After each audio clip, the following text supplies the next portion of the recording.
keluar sendiri teman-teman. Logout ya.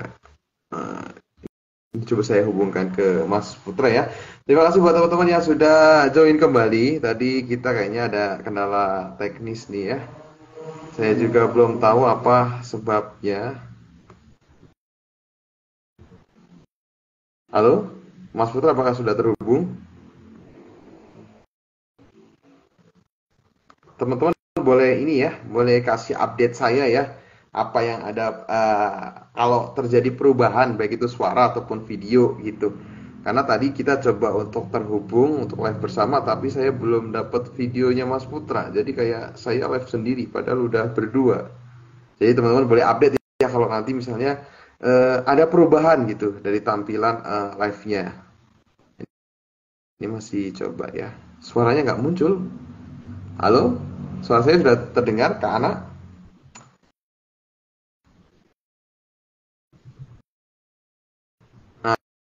Nah, ini dibantu nih. Teman-teman yang lain bisa dengar suara saya selain Kak Ana. Mungkin Kak Ana katanya nggak dengar tuh. Oh ada. Oke oke teman-teman.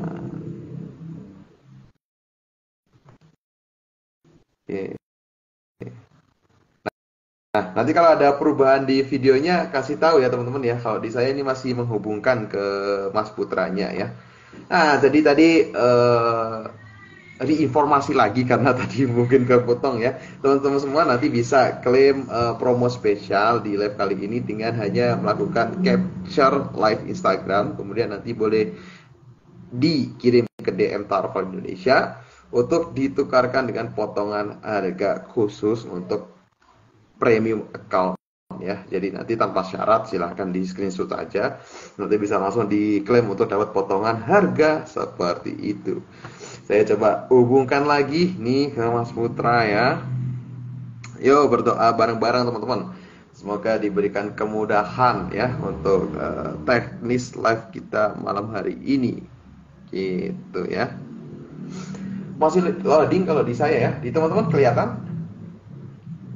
Nah, sambil nunggu ini ya bisa terhubung sama Mas Putra, kita masih coba untuk menghubungkan untuk teman-teman semua yang punya pertanyaan utamanya yang berkaitan dengan tema kita malam hari ini yaitu merespon penolakan dengan langkah produktif. Boleh mulai dicicil dimasukkan ke question box, silahkan nanti insya Allah akan coba kita tanyakan langsung dengan narasumber kita malam hari ini. Semoga nanti bisa tersolusikan dari setiap masalah yang ada seperti itu. Saya masih belum tersambung ya. Saya coba follow up ya. Set. Bismillah. Bisa terhubung nggak nih?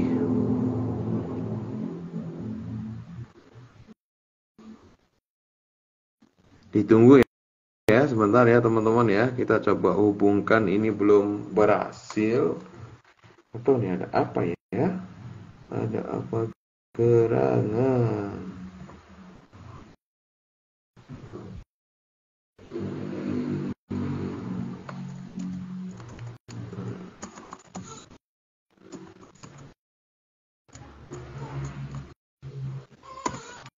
Selamat datang teman-teman yang baru hadir ya. Kita masih coba menghubungkan ke narasumber kita. Tunggu bentar ya. Tunggu sebentar ya. Sambil berdoa semoga bisa nih. Kita coba hubungkan.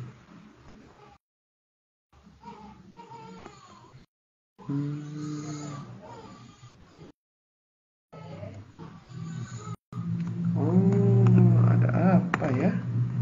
Kenapa tidak bisa terhubung?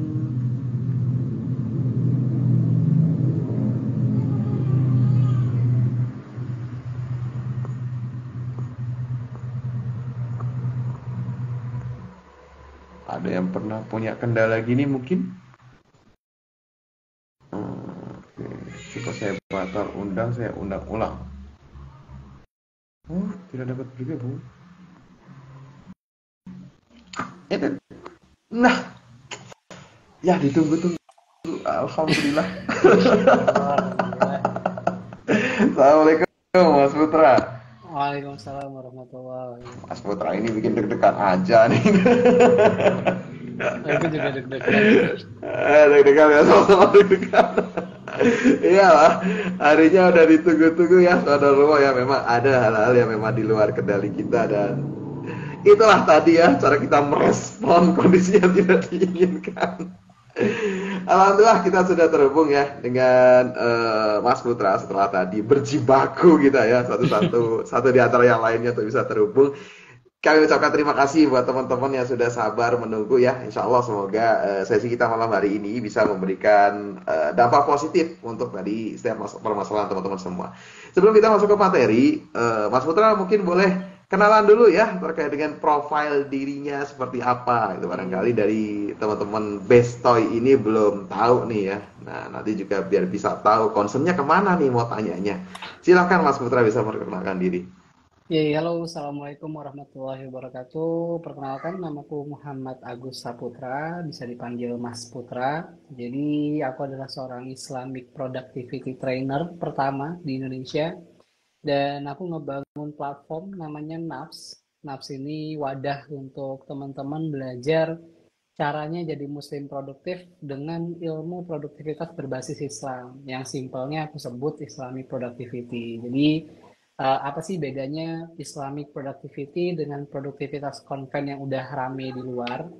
Bedanya ada pada basis misi dan visinya gitu. Mungkin kalau di basis strategi aksinya itu bisa banyak kesamaan, tapi bagian misi dan visi itu yang jadi pembeda krusial antara seorang muslim yang percaya dengan akhirat, yang percaya dengan hari akhir, yang percaya dengan kehidupan setelah kematian, yang percaya dengan Allah, yang percaya dengan kitabullah, dan percaya dengan Rasulullah.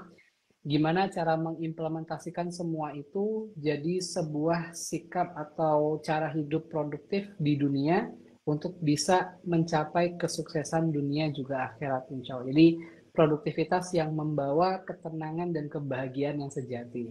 Nah juga aku bikin namanya Islamic Productivity Course, sebuah kelas online yang membahas lengkap, detail dari A sampai Z Islamic Productivity, yang alhamdulillah udah kalau nggak salah hampir 1.000 orang yang udah belajar di sana.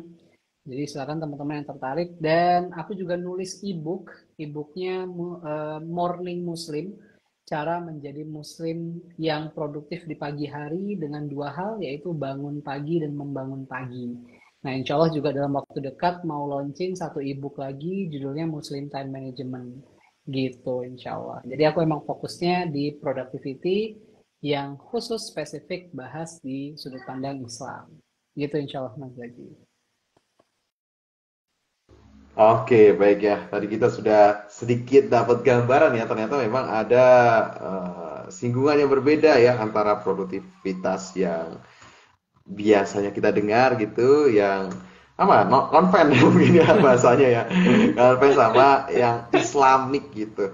Nah, kalau dengan produktif kan kita memang seringnya ya Mas Putra ya, pasti erat hubungannya sama menghasilkan sesuatu Hmm. gitu, baik itu materi ataupun nilai gitu ya, atau minimal banget ketika melakukan sesuatu itu berhasil gitu, sampai di titik yang berhasil melakukan sesuatu. Nah itu produktif gitu. Kalau nggak menghasilkan terus ngelakuin sesuatu gagal itu nggak produktif gitu. Nah kalau dalam produktivitas yang Islamik tadi itu sebenarnya melihat hal ini itu seperti apa gitu.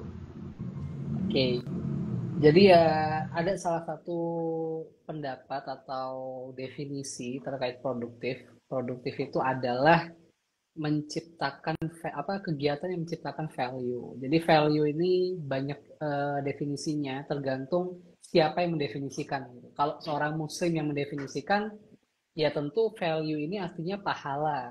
Pahala itu kan artinya Allah ridho sama kegiatan itu. Jadi value itu bisa beda-beda bagi seseorang value itu duit. Jadi kegiatan yang menghasilkan duit.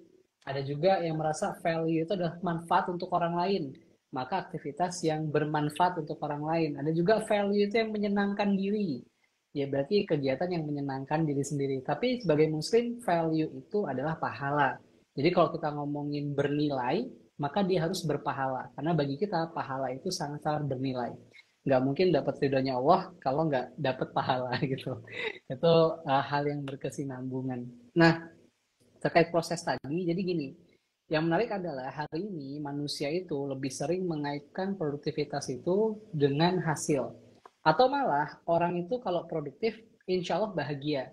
Masalahnya kadang kebahagiaan kita gantungkan pada hasil, atau kebahagiaan kita gantungkan pada nanti-nanti gitu. Misal nanti kalau aku punya rumah baru aku bahagia. Nanti kalau aku ngerjain ini dan selesai baru aku bahagia. Nanti kalau CV ku diterima dan aku nikah sama dia, nanti aku bahagia. Jadi bahagianya digantungkan di nanti, bukan di sekarang. Nah ini masalah banyak orang nih. Jadi sekarang nggak bahagia, bahagianya nanti gitu kalau CV-nya diterima. Kalau ditolak, nah berarti kan kebalikannya. Kalau diterima bahagia, kalau ditolak ya sengsara. Nah, dalam Islam sebenarnya gini, ada yang namanya proses. Nah, proses itu yang punya nilai, yang punya value. Maka sebenarnya hasil ketika kita paham bahwa manusia itu hidup di dua zona, zona yang dikendalikan, yang kita kendalikan, dan zona yang mengendalikan kita. Allah itu nggak menghitung value lewat zona yang mengendalikan kita. Karena Allah tahu kita nggak punya kuasa di sana. Contoh paling gampang, teman-teman punya kulit yang mungkin kayak aku nih, sawo matang, yang nggak putih, yang putih bersih. Kalau minum kopi kelihatan hitam-hitam, tengguk sini kan kelihatan tenggorokan gitu, kopinya lewat kelihatan. Jadi terus kita merasa bahwa dengan kulit yang tidak putih ini kita berdosa gitu. Jadi saya harus operasi plastik, nempelin plastik-plastik Indomart di sini gitu kan biar putih gitu. Padahal Allah tidak menghitung hitam, coklat itu sebagai dosa. Karena kalau Allah hitung itu sebagai dosa, maka apa kendali kita terhadap warna kulit kita gitu kan? Nah, jadi Allah nggak menghitung itu pun sama dengan hasil. Hasil itu di luar kendali kita. Maka Allah tidak menghitung sesuatu itu lewat hasil. Yang Allah hitung apa? Tiga hal yang dalam kendali kita. Kalau kalau di breakdown banyak sebenarnya, tapi kita coba rangkum jadi tiga hal aja, yaitu pikiran, perasaan, dan tindakan. Ada yang namanya situasi. Situasi itu bisa kita artikan sebagai takdir atau kejadian yang menimpa diri kita. CV ditolak, kulit kita nggak putih atau sawo matang sekarang, hidung kita pesek, atau hidung kita mancung, badan kita tinggi, badan kita pendek, itu situasi semuanya.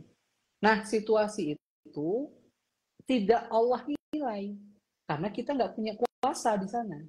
Yang Allah nilai apa? Pikiran, perasaan, dan tindakan kita dalam merespon situasi itu. Pikiran, perasaan, tindakan itu nanti akan menghasilkan sesuatu yang namanya konsekuensi. Misal, CV ditolak, maka pikiran kita gimana memandang kejadian CV ditolak itu? Kalau pikiran kita merasa, wah ini pasti ditolak gara-gara aku jelek, misal, maka perasaan kita akan negatif. Ini aku jelek banget, sedih akhirnya, sedih, muncul rasa tidak bersyukur. Karena akhirnya, kamu cari yang ganteng, aku mundur. Kalau kamu cari yang soleh, aku mundur juga. Ya terus kelebihanmu apa gitu, kalau mundur semua. Nah terus kalau sudah pikirannya negatif, perasaannya negatif, nanti tindakannya negatif juga. Akhirnya berhenti, tidak mau melanjutkan proses lagi, karena memandang semuanya negatif. Hasilnya apa? Hasilnya, ya dia nggak bakal menemukan kebaikan dalam hidup akhirnya. Nah maka Allah nilai itu pikiran, perasaan, dan tindakannya. Karena dia bisa milih dalam merespon hal itu. Jadi dalam Islam, produktif artinya itu kita melakukan sesuatu yang sejalan dengan visi kita dan selaras dengan misi kita. Nah, jadi kalau dalam Islamic productivity itu aku bikin 3 elemen juga yang harus dimiliki untuk jadi muslim produktif. Yang pertama, yang paling utama dan yang paling tinggi itu misi. Misi itu the reason of being atau purpose atau alasan kita ada di dunia. Kalau misinya udah dapet, nanti melahirkan visi. Visi ini adalah tentang apa yang mau kita capai secara tervisual gitu. Biasanya kalau di produktivitas biasa, itu visinya cuma ngomongin visi dunia. Tapi kalau di Islamic Productivity itu kita pecah jadi dua. Ada yang namanya true vision atau visi akhirat, ada yang namanya big vision atau visi dunia. Visi dunia ini dipecah jadi 4 lagi. 4 ini adalah menyesuaikan dengan peran kita dalam kehidupan. Biasanya orang bikin visi itu cuma dalam satu peran, misal visi profesi. Saya pengen punya bisnis yang ratusan juta, pengen jadi direktur, pengen jadi seorang ini, itu cuma ngomongin profesi. Dia lupa ada visi lain, visi pribadi, visi relasi, dan visi kontribusi. Visi profesi itu cuma salah satunya aja. Nah, nanti kalau visinya udah ketemu, maka kita ngomongin aksi. Aksi ini adalah tindakan nyata apa yang bisa dilakukan. Jadi kalau orang mau menikah, itu misinya harus clear, visinya harus jelas, dan aksinya pun nanti bisa terarah. Sehingga setiap proses yang dia jalani itu bernilai produktif. Karena sejalan dengan visi dan selaras dengan misi. So, produktif artinya aksi mewujudkan visi yang terlahir dari misi. Kalau teman-teman mau nikah tapi visinya belum jelas, apalagi misinya nggak punya, ya hati-hati, nanti tidak terhitung produktif. Gitu insya Allah. Wallahualam bishawab.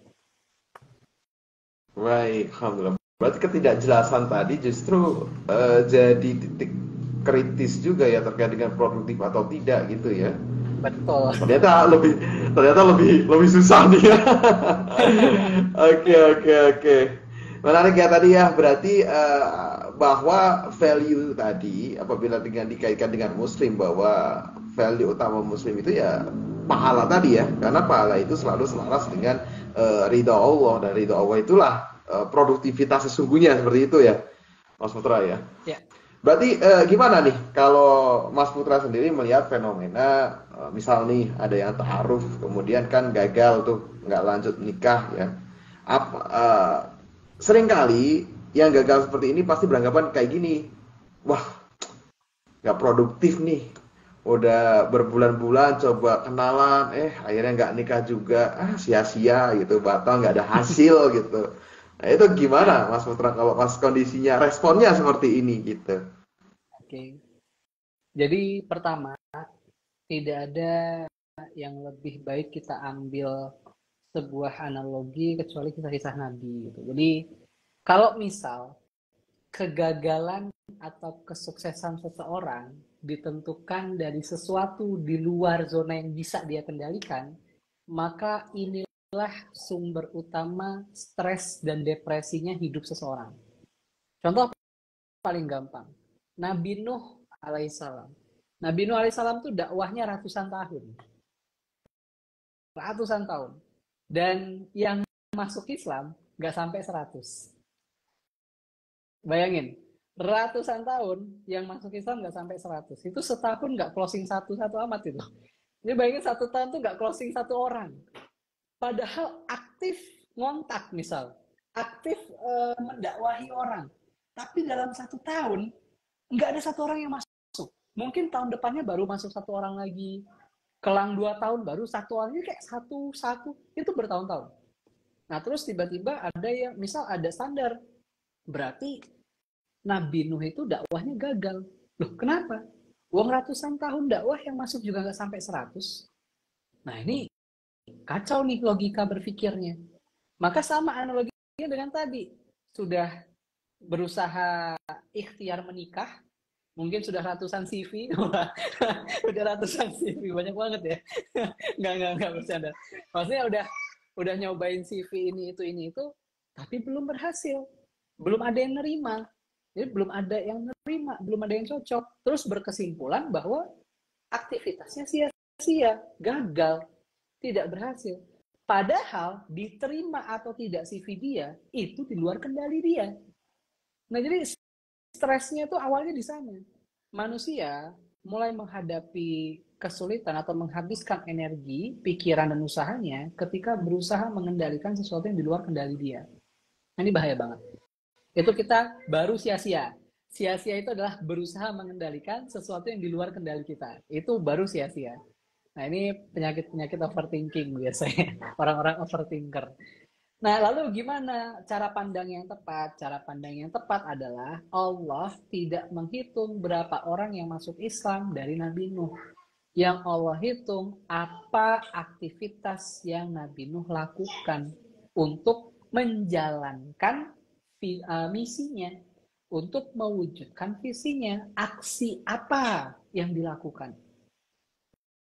Jadi ketika Nabi Nuh bangun tidur, beliau berdakwah, beliau makan untuk mengisi tenaga, kembali berdakwah, beliau bangun perahu, beliau ini, beliau itu.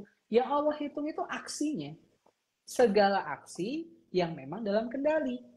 Rasulullah SAW berdakwah ke sana ke sini. Banyak orang yang masuk Islam. Paman beliau tidak masuk Islam, meninggal dalam keadaan kafir. Apakah disebut gagal? Allah Rasulullah dakwah ke sana sini. Wong orang yang paling deket aja nggak masuk Islam. Soal mau dakwah sana sini, berarti Rasulullah gagal dakwahnya. Ya enggak lah. Karena Allah sampaikan hidayah itu bukan di Rasulullah. Hidayah itu ada di Allah. Artinya Rasulullah tidak punya kendali atas hidayah. Maka Allah tidak menghitung gagal suksesnya Rasulullah dari orang yang masuk atau tidak. Tapi dari apa aksi yang Rasulullah lakukan. Jadi teman-teman pun harus sama cara pikirnya. Cukup taruh standar sukses dan gagal di zona yang kita kendalikan. Makanya hari ini kalau orang nanya standar sukses itu hartanya banyak. Harta banyak itu di luar kendali kita. Harta banyak itu Allah yang kasih. Jabatan tinggi di luar kendali kita. Jabatan tinggi Allah yang kasih. Kita memang bisa berikhtiar untuk hal itu. Tapi apakah bisnisnya berhasil? Apakah bisnisnya gagal? Apakah jabatannya jadi? Apakah enggak? Itu di luar kendali kita. Jadi jangan sombong. Wah, bisnis berhasil gara-gara aku pintar, aku pintar jualan, aku ini. Ya memang ada ikhtiarmu, tapi ada kok orang yang bisnis nggak serius tapi berhasil bisnisnya banyak. Kalau teman-teman banyak cerita sama orang, itu banyak loh orang yang bisnisnya ketika dia serius sama satu bisnis, yang diseriusin itu nggak jadi, tutup. Terus tiba-tiba dia iseng sama satu bisnis, dia nggak serius, itu yang jadi. Jadi kadang bikin bingung orang-orang kayak gini nih. Aku nih bisnis sudah serius, ngeluarin modal banyak, tapi nggak ada yang jadi. Pas iseng, lah ini malah yang jadi. Jadi heran aku tuh. Apakah usaha dan rezeki ini bersinergi atau gimana nih? Nah, jadi ada hal-hal yang tidak bisa kita kenal. So, ketika teman-teman ngomongin tentang pernikahan, proses pernikahan, kan ada beberapa proses tuh. Bikin CV. Bikin CV itu dalam kendali kita. Maka bikinlah sebagus mungkin. Bikinlah seinformatif mungkin. Usaha bikin CV dalam rangka mewujudkan visi relasi tepatnya, dan memenuhi misi, itu insya Allah udah Allah hitung. Baru ngetik CV, itu udah Allah hitung pahala. Nama lengkap, nama panggilan, itu udah pahala di sana. Terus ketika CV-nya sudah jadi, cari aplikasi ta'aruf online, daftar, itu udah Allah hitung pahalanya, karena dalam kendali kita. Terus daftar, mulai tuh minta bantuan, gini, mulai masukin, mulai ini. Ketika sudah sampai CV itu sudah kita buat sebagus mungkin, kita sudah buat seinformatif mungkin, kita udah bikin sebaik mungkin, ketika sudah kita setor, dan keputusan bukan lagi di tangan kita, tapi di tangan lawan kita misal, atau orang yang kita kasih CV, maka itu sudah di luar kendali kita. Masalah ditolak atau diterima, itu tidak menjadikan usaha kita gagal. Sejak awal kita sudah sukses. Kenapa? Sukses itu adalah ketika teman-teman mulai melangkah. Langkah pertama itu sudah sukses. Jadi sukses itu jangan selalu didefinisikan yang besar-besar. Kalau selalu begitu, hidup kita nggak pernah sukses. Kita akan memandang hidup itu selalu gagal. Jadi teman-teman udah berani menikah, insya Allah sudah sukses. Sudah mau bikin CV itu sudah sukses. Tinggal konsisten dengan kesuksesan itu atau tidak gitu. Jadi kesuksesan kecil akan melahirkan kesuksesan besar. Apa kesuksesan kecilnya? Mulai bikin CV, mulai nawarin CV, mulai ta'aruf, mulai nazar, mulai khitbah, mulai menikah. Apa sukses besarnya? mati dalam keadaan husnul khotimah. Masuk ke surganya Allah, berkumpul dengan para nabi dan Rasulullah. Itu sukses besarnya. Jadi sukses itu berkala. Nggak cuma satu di luar, di jauh di depan itu. Itu insya Allah. Masya Allah ya. Dengan penjelasan terkenang konsep tadi, ini hidup itu bisa lebih ini ya, lebih berasa ringan, kemudian juga lebih bermakna, kemudian kita juga lebih bisa mensyukuri ya terhadap hal-hal kecil yang kita capek ya, dari mungkin rasa takut, kemudian kita akhirnya berani melangkah, itu jadi sukses ternyata gitu, bukan hanya patokannya nikah, kalau nggak nikah ya gagal gitu ya, kayak gitu ya, Masya Allah ya, Masya Allah. Nah iya sih, ini perlu banyak diluruskan ya, cara pandang yang demikian, karena itu menyiksa teman-teman ya. Bayangkan aja ya, kalau begitu ya. Nah salah satunya teman-teman, izin Mas Putra, salah satunya teman-teman Ya, kalau mau ikhtiar lebih, ini kita fasilitasi ya. Jadi di live kali ini khusus, teman-teman semua bisa langsung ambil capture aja, di screenshot kapanpun saatnya, pada saat saya ngobrol sama Mas Putra, nanti screenshotnya bisa di DM ke Instagram Tarful Indonesia untuk dapat diskon akun premium ya, khusus nih buat teman-teman semua. Jadi nanti aksinya bisa segera langsung dilakukan seperti itu. Oke, back to topic ya. Menarik ya tadi bahwa bukan hasil dari apa yang tidak bisa kita kendalikan, melainkan aksi-aksi yang kita lakukan dalam menghadapi situasi yang ada seperti itu ya. Jadi teman-teman semua berhasil di zona teman-teman masing-masing gitu ya. Nah, oke lah gitu. Secara konsep ini terlihat enak ya, ringan, mudah. Dalam kondisi tak tertolak mungkin ini masuk nih, masuk gitu ya. Tapi kalau real life nih, Mas Putra ya, saya sudah mendambakan bertemu dengan akhwat yang gue banget nih kriterianya, ataupun yang akhwat nih, waduh ini ikhwan ini, wah akhi udah keren lah, sesuai dengan calon imamku gitu. Nah, di saat udah membumbung seperti itu, kemudian gagal, tertolak gitu kan, itu kan menohok ya, sakit juga gitu, nggak langsung bisa berpikir jadi seperti itu gitu. Nah, ketika kita mendapatkan penolakan, kemudian mungkin ada unsur perasaan kita yang akhirnya membuat kita ya mulai tidak, ataupun kehilangan fokus untuk menuju ke pernikahan tadi gitu kan. Itu sebenarnya hal yang masih bisa ditoleransi atau enggak sih? Atau mungkin batasan mana yang boleh buat ini loh masih boleh rehat karena masih stay on track? Atau mana yang sebenarnya wah ini mah udah mulai melenceng gitu Mas Putra? Biasanya gimana tuh? sorry, tadi aku kurang nangkep pertanyaannya gimana. Hmm, ketika kan mungkin kita dapat penolakan ya, Hmm. kan kita kan nggak semudah itu langsung wah oke ditolak, yang penting saya udah ikhtiar, kan nggak gitu ya, Oh ya, pasti ada sedihnya gitu kan. Nah sedih ini sekarang akrab nih dengan namanya healing ya, oh I jadi see. ibaratnya break sebentar gitu.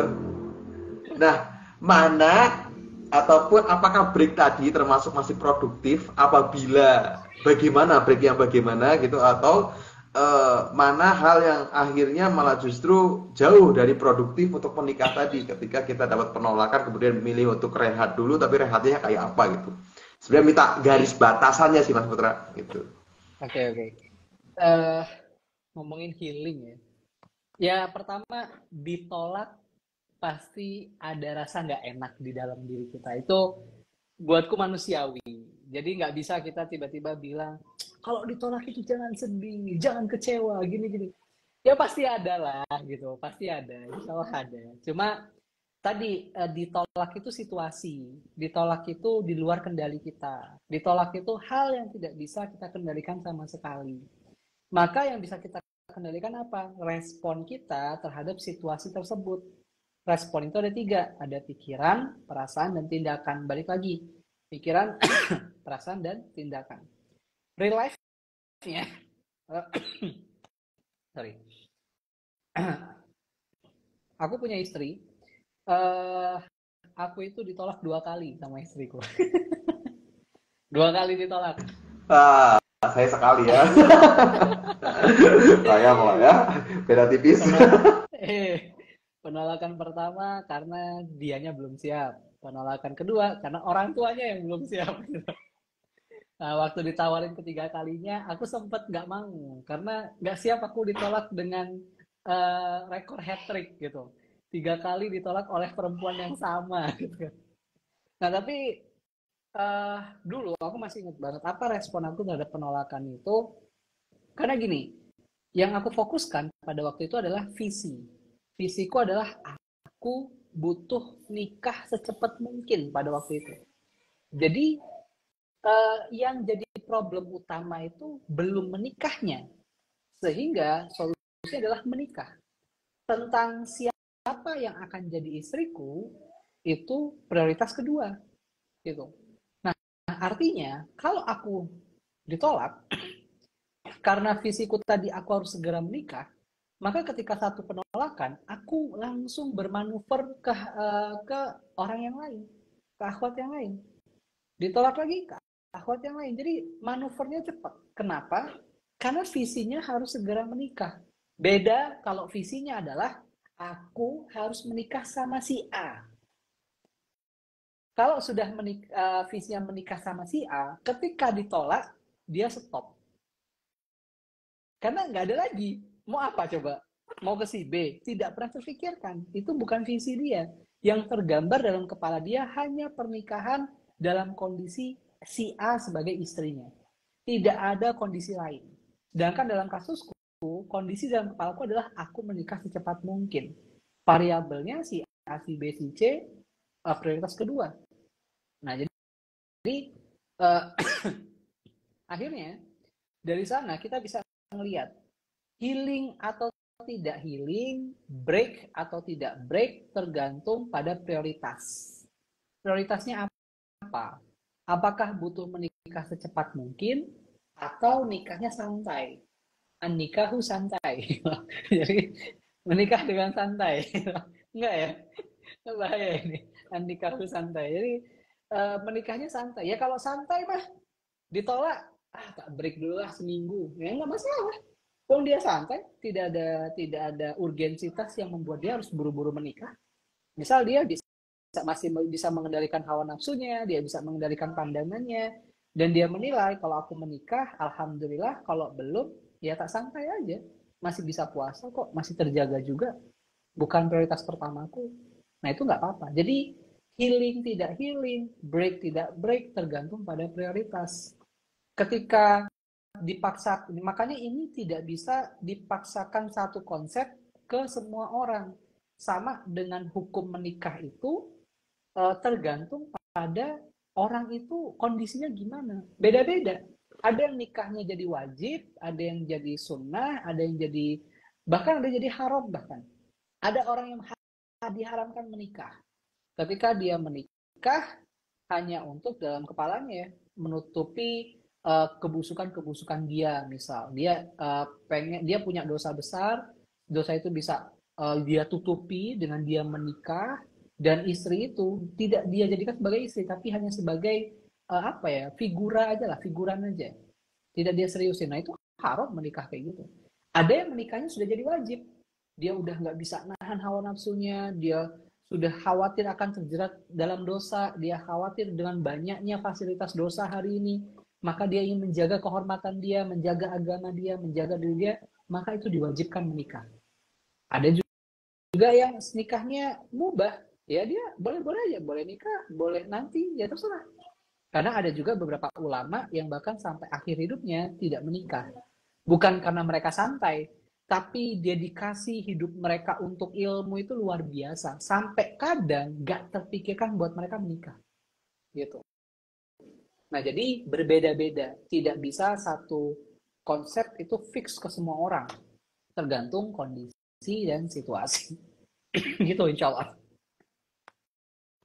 Baik, alhamdulillah ya.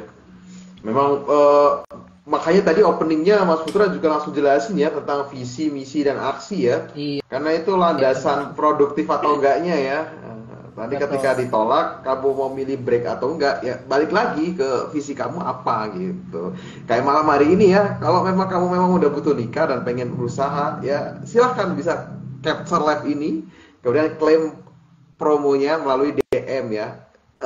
Di capture aja, kirim ke DM dulu aja. Urusan paymentnya nanti gampang. Karena pasti ada durasinya juga untuk bisa payment, tapi untuk regisnya silakan untuk dimanfaatkan malam hari ini gitu. Itu tadi iklan ya, atau jualan terang-terangan. Oke Mas Putra, kembali ke Mas Putra ya.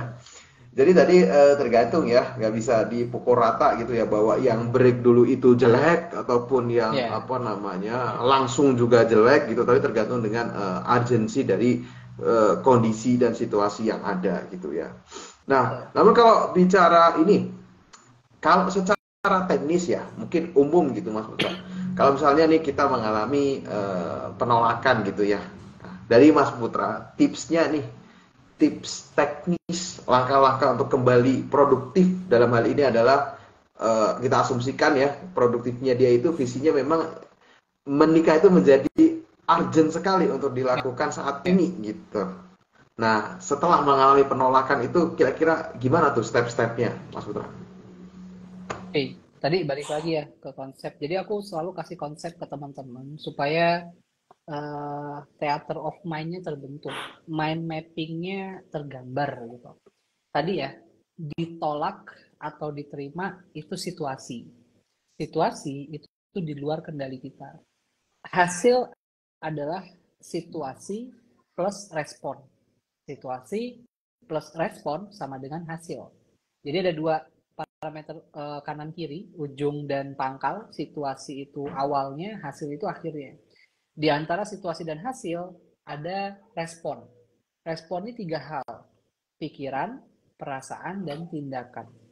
Bagaimana cara kita memandang sebuah penolakan menentukan hasil?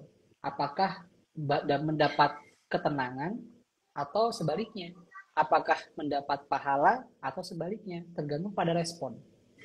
Allah tadi balik lagi konsepnya. Allah itu yang menciptakan situasi.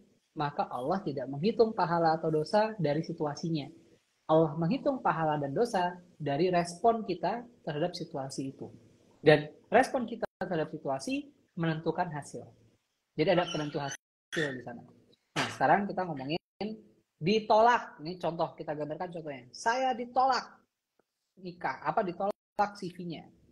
Pikiran kita, kadang ya, orang melupakan tentang pikiran. Langsung masuk ke perasaan. Jadi ketika ditolak, dia langsung sedih. Langsung kecewa. Dan berlama-lama dengan kecewaan dan kesedihan itu.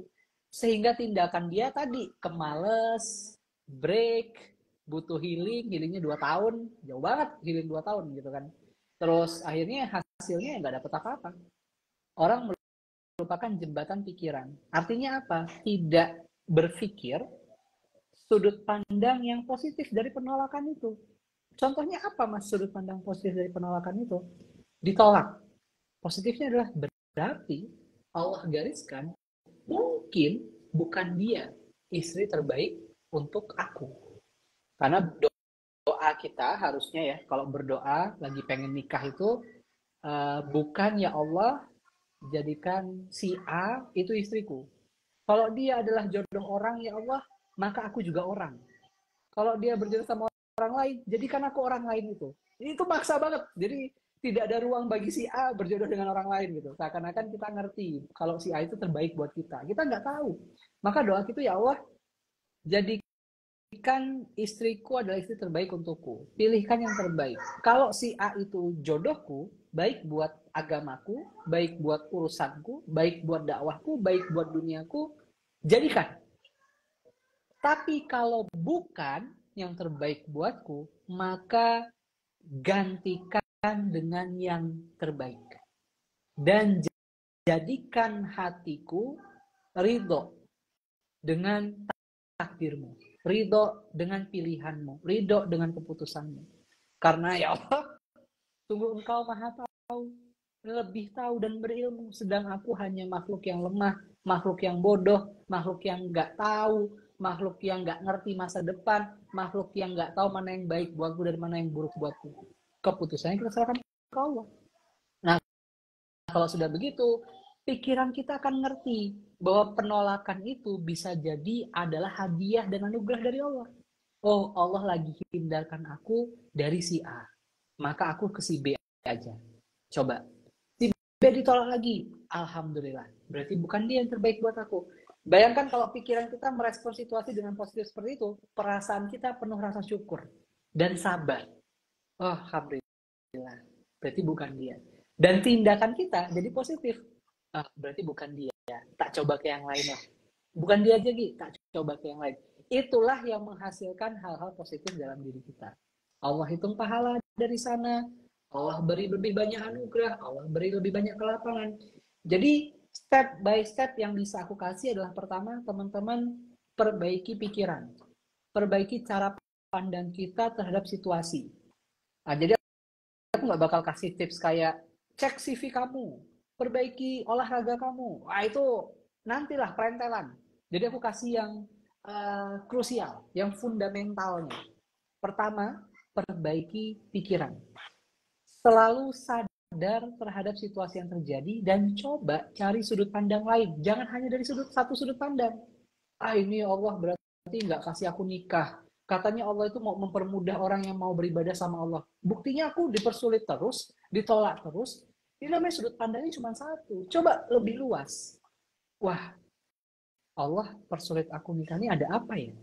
Apakah karena Allah lagi carikan yang terbaik, atau Allah lagi menempa diriku jadi orang yang hatinya kuat? Atau ada dosa yang belum sempat aku taubatkan sama Allah? Ini ada apa nih? Bermuhasabah. Dengan pikiran yang bagus seperti itu, maka perasaannya akan lebih mudah terkendali. Memunculkan perasaan-perasaan yang positif juga. Syukur, sabar, tenang, tidak tiba-tiba jadi suuzon sama lawan yang tadinya menolak. Ah, dia mah nyari yang kaya doang.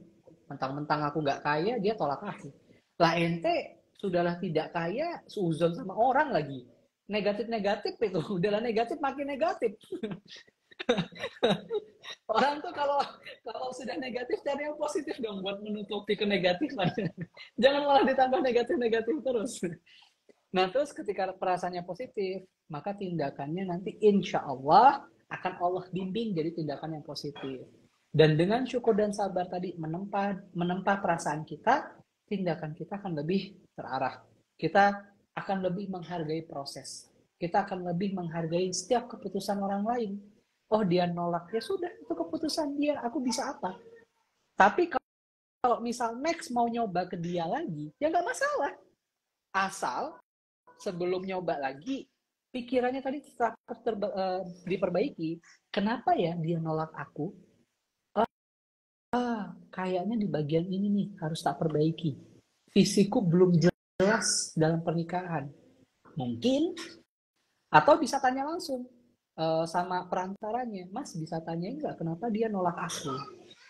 Apa yang kurang dari CV-ku? Mungkin dia bisa kasih masukan. Oh, terus dia jawab, ini visinya masih sepele. Aku nggak cari ikhwan yang visinya perintilan kayak gini. Aku cari ikhwan bervisi besar. Oh, akhirnya ngerti. Ketika pikiran dia positif, oh, berarti yang dia cari itu ya. Maka dia akan mulai memperbaiki. Gitu. So, itu ya. Situasi ditolak, diterima itu situasi. Maka bagaimana hasil yang akan terjadi nanti adalah tergantung pada salah satunya adalah respon kita terhadap situasi itu. Hasil yang dimaksud di sini adalah pahala atau dosa ya, bukan hasil yang itu di luar kendali kita lagi. Itu beda cerita lagi. Gitu insya Allah. Masya Allah ya. Di sini saya ini ya baru sadar bahwa banyak ya peta pikiran kita ini yang agak acak-acakan gitu ya. Jadi memang iya ya kita mempersulit kehidupan kita sendiri kalau dipikir-pikir. Ternyata hasil itu bukan semata kita nikah gitu. Karena itu di luar kendali kita. Ternyata hasil itu adalah respon kita ini akan bernilai pahala atau dosa gitu ya. Wah, kata kecil bagus banget tadi ya. Nah, tadi bisa menjadi ini ya, reframing lagi untuk mindset kita terhadap penolakan, di mana kita harus bisa mengendalikan pikiran dulu ya, jangan perasaan dulu gitu, jangan kalang kabut dulu. Harus coba pikirannya dibentuk untuk bisa berpositif, sehingga nanti aksinya tepat ya, yang akan menghasilkan respon yang tepat juga untuk mendapatkan produktivitas itu sendiri. Seperti itu, Masya Allah. Baik, kita coba ya untuk teman-teman silahkan kalau yang ingin bertanya ya, Mas Putra ya, kita coba untuk Siap, sesi tanya jawab. Ini ada beberapa pertanyaan siap. juga yang udah masuk ya. Nah, sebelum ke sesi tanya Oke. jawab, kami ingatkan kembali ya. Silahkan untuk di capture live Instagramnya ya, kapanpun ya. Ya, sekarang juga boleh 1, 2, 3. Nanti silahkan untuk DM Instagram Taraf Indonesia untuk klaim promo akun premium spesial malam hari ini. Oke, kita kembali ke tanya jawab. Ini udah ada nih. Nah, ini bagus nih. Pertanyaan dari Kak Ana underscore Nur. Kang, bagaimana ya memantapkan hati supaya penolakan yang kita ajukan itu nggak berujung penyesalan? Nah, ini sering ya, Ahmad ya. Jadi takutnya gitu, kalau ngajuin duluan terus ditolak, nyesel gitu. Nah, gimana tuh, Mas Oke. Putra? Eh, perlu paham penyesalan itu maksudnya standar penyesalan seperti apa. Jadi gini, balik ke visi tadi ya. Visi menikahnya apa? Apakah dalam pernikahan itu dia udah paham visinya atau belum? Biasanya orang yang ketika ngajuin ditolak terus bersedih terlalu dalam dan menyesal terus tidak mau nyoba lagi, itu belum punya visi pernikahan. Yakin deh. Karena fokus dia bukan visi, fokus dia bukan kapal ini mau kemana, tapi fokus dia adalah siapa yang akan ngisi kapal ini. Aku pengen yang ngisi itu dia. Kalau nggak dia, aku nggak mau. Aku yang pengen ngisi ini yang fisiknya harus seperti ini. Kalau nggak ini tuh nggak mau gitu. Jadi ya fokusnya di sana sehingga ketika ditolak nyeselnya cepet. Jadi gambaran dia tentang pernikahan tuh masih kecil. Nah, sehingga gimana supaya nggak berujung pada penyesalan, perluas pandangan kita terhadap pernikahan itu sendiri. Caranya gimana? Belajar ilmu-ilmu pernikahan. Apa itu misi pernikahan? Apa itu visi pernikahan? Dan bagaimana tindakan atau strategi pernikahan yang tepat yang bisa dieksekusi ketika berumah tangga. Sehingga ketika ngajuin CV, kita yakin bahwa kita ini lagi pengen nikah dengan orang yang tepat. Dan balik lagi, supaya nggak nyesel, jangan menyempitkan pilihan kita berdasarkan apa ya? Berdasarkan keterbatasan ilmu kita. Kayak yang tak kasih contoh tadi, menyempitkan pilihan dengan dasar menyempit lewat sempitnya pemikiran kita adalah kita yakin bahwa menikah dengan si A akan bikin kita bahagia. Dan kalau tidak dengan si A akan bikin kita sengsara. Itu namanya menyempitkan pilihan. Seakan-akan hidup ini kita tahu 100%. Padahal kita nggak tahu minusnya dia, kita nggak tahu apa yang dia lakukan ketika tidak kita lihat, tidak bersama kita nggak tahu. Dan yang tahu siapa? CCTV juga nggak tahu. Orang tua dia juga nggak tahu. Bahkan mungkin siapa sih yang paling dekat sama dia, teman terdekat dia juga nggak tahu ya. Bahkan ibunya yang melahirkan dia juga nggak tahu. Maka siapa yang paling tahu? Allah yang paling tahu. Jadi tempatkan pilihan itu bukan pada orangnya, tapi pada Allah. Ya Allah, pilihkan untukku yang terbaik buat aku. Jadi itu insya Allah yang bikin hati tidak berujung pada penyesalan. Alhamdulillah. Enak ya kalau bahasnya dari akarnya itu, malah kembali ke akarnya ya, ternyata ya. Jadi Kak Ana boleh dicek lagi visi misinya gitu, diresapi lagi ya. Mungkin visi misinya udah ada, udah tertuang, udah tertulis, tapi coba diresapi lagi gitu ya Mas Sutra ya, Iya, biar nanti bisa selaras gitu ketika menemukan hal-hal yang tidak sesuai kendali. Insya Allah kalau sudah lebih selaras dengan visinya, maka resikonya salahnya itu lebih kecil seperti itu ya. Alhamdulillah. Oke, sebenarnya masih banyak ya obrolan yang ingin kita bahas ya karena memang menarik banget. Tapi semoga di sesi lain juga kita bisa ketemu Mas Putra lagi gitu. Namun sebelum amin. sesi penghujung, boleh dari Mas Putra kalau misalnya yang ingin disampaikan buat teman-teman ya, biar mereka lebih semangat lagi nih, lebih maksimal lagi ikhtiarnya untuk produktif menuju ke pernikahan gitu. Apalagi ya khususnya mungkin baru mengalami penolakan belakangan ini gitu. Silakan mungkin dari pesan dari Mas Putra.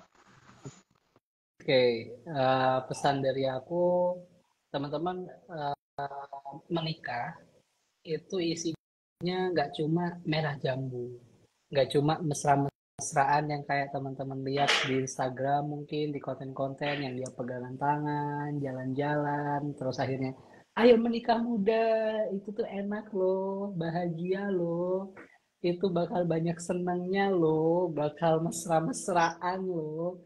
Kalau menikah kita hanya didasari lewat pengen seperti itu, siap-siap menyesal. Karena pernikahan itu tidak sebercanda itu. Pun sama, sudut pandang kita harusnya kita harus lebih luas. Menikah itu bukan cuma senang-senang. Menikah itu tentang menambah tanggung jawab, menambah amanah. Bahkan aku bisa bilang menambah masalah. Karena yang tadinya kita hidup sendiri, linear, kita bisa milih apapun sesuka kita, tiba-tiba ada orang yang hadir, yang nantinya dua kepala ini akan bersatu dalam satu ikatan, dalam satu kapal. Dan bahkan nggak cuma dua orang ini, menikah juga menyatukan dua keluarga. Ada orang di balik lagi yang itu menyatu juga, sehingga makin banyak yang akan muncul nanti. Dan interaksi antara satu orang dengan orang lain rawan memunculkan miskomunikasi dan itu memunculkan masalah. Nah, jadi menikah itu serius, sehingga persiapannya juga serius. Nah, persiapan serius itu dibarengi dengan ilmu. Teman-teman pertama harus menguatkan pribadinya, baik itu secara misi, baik itu visinya, itu harus clear semua, sehingga menikah nanti insya Allah tinggal menyatukan visi, karena misinya sudah satu, visinya mungkin berbeda tapi bisa disatukan karena pasti ada irisan di sana insya Allah, dan aksinya bisa selaras, sehingga nikah itu nggak cukup hanya ngasih duit. Karena banyak orang yang khawatir menikah karena ekonominya masih sulit, sedangkan ada orang yang menikah ekonominya sudah mapan, tapi tetap berujung perceraian. Karena visinya tidak sama. Ada orang yang ragu menikah karena belum punya rumah, sedangkan ada banyak orang sudah menikah dan punya rumah mewah, tetap berujung perceraian. Karena rumah bagi mereka hanya tempat singgah, bukan sebagai wadah, bukan sebagai sekolah, bukan juga sebagai rumah yang menenangkan, tapi hanya rumah untuk bergeletak sebentar. Nah, itu berbahaya. So, teman-teman gak bakal gagal hanya karena CV-nya ditolak. Teman-teman akan gagal kalau dari penolakan itu kalian berhenti mencoba. Kalian berputus asa. Kalian kehilangan kepercayaan pada Allah. Hanya karena 1 kali penolakan, 2 kali penolakan, 3 kali penolakan, atau 10 kali penolakan. Akhirnya berputus asa, kehilangan kepercayaan sama Allah, dan memandang bahwa Allah tidak mau bantu hambanya yang mau beribadah. Nah, itu namanya gagal. Tapi selama teman-teman terus mencoba, teman-teman terus berusaha, itu insya Allah terus berhasil, terus sukses. Karena dibaliknya, setiap aksi yang kalian lakukan bernilai pahala, dan insya Allah ada keridhaan dan rahmat Allah di dalamnya. Barakallahu fikum. Wallahu a'lam bishawab. Masya Allah ya, closingnya yang sangat komprehensif ya dari Mas Putra tadi, menjadi pengingat untuk kita semua ya. Coba untuk di-record teman-teman, diingat-ingat betul ya apa yang tadi disampaikan, semoga bisa diinstal untuk mindset terbaru kita setelah ini ya.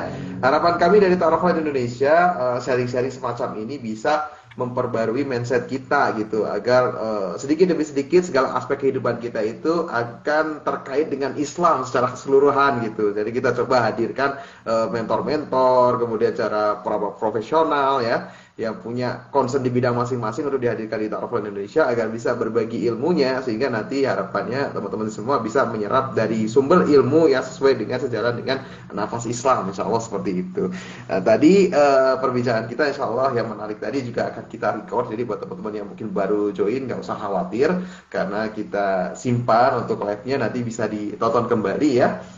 Dan juga buat teman-teman yang belum follow Mas Putra, boleh juga follow.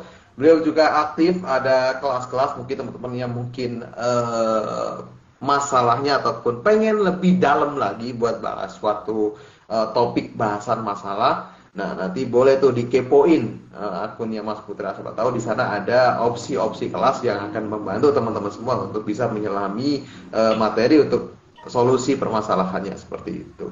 Nah, buat teman-teman yang ingin ta'aruf langsung ya, boleh di capture ya sekarang juga, nanti boleh DM. Nah, insya Allah nanti akan ada potongan diskon dari admin yang untuk bisa dapat akun premium. Insya Allah itu. Baik, alhamdulillah. Sebenarnya pengen panjang lagi, tapi waktu membatasi kita semua. Kami tim Ta'aruf Indonesia mengucapkan banyak terima kasih untuk Mas Putra yang sudah berkenan membersamai Best Toy sekalian ini untuk bisa lebih produktif dalam menuju ke pernikahan. Kami juga mohon maaf ya kalau misalnya banyak salah-salah. Teman-teman Best Toy juga terima kasih banyak. Kalau misalnya kamu ngerasa sharing kita sangat memberikan dampak kepada diri kamu ataupun merasa ada hal-hal ataupun poin yang menarik yang akhirnya bikin kamu ting gitu ya, silakan untuk di-share ya, silakan untuk di-share ke sosial medianya, tag Ta'aruf Indonesia, tag akun Mas Putra, nanti insya Allah kita repost juga. Semoga dakwah kita tadi bisa tersampaikan ke banyak orang dan jangkauannya bisa lebih luas sehingga bisa membantu lebih banyak orang. Insya Allah itu yang dapat kami sampaikan. Kita tutup dengan doa kafaratul majelis. Subhanakallahumma wa bihamdika asyhadu an la ilaha illa anta astaghfiruka wa atubu ilaik. Mas Putra, jangan bosan-bosan ngisi di Ta'aruf Indonesia dan teman-teman semua, kita insyaallah berjumpa kembali di live Instagram Ta'aruf Indonesia berikutnya dengan narasumber-narasumber yang tak kalah menarik. Insyaallah. Selamat istirahat Mas Putra, teman-teman sekalian. Kita tutup. Assalamualaikum warahmatullahi wabarakatuh. Ada itu juga.